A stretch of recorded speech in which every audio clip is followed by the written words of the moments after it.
Fa 365 anys, Espanya i França van esquarterar Catalunya, convertint la nostra terra i els nostres predecessors en penyora del conflicte.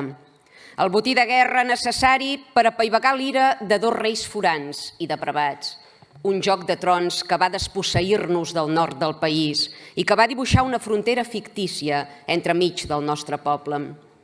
Feta miques, Catalunya va batallar a banda i banda per no perdre la identitat i per preservar les arrels i somnis que ens agermanaven. Avui, a la Casa de la Generalitat de Perpinyà, vostès mantenen en el càrrec de director un individu que, en comptes de defensar la unitat territorial del nostre país, es dedica a fer d'altaveu del jacobinisme francès. Avui vos us passegeu desvergonyit per Espanya, dient que Catalunya és garantia de lleialtat o que la prosperitat de Catalunya no s'entén sense Espanya.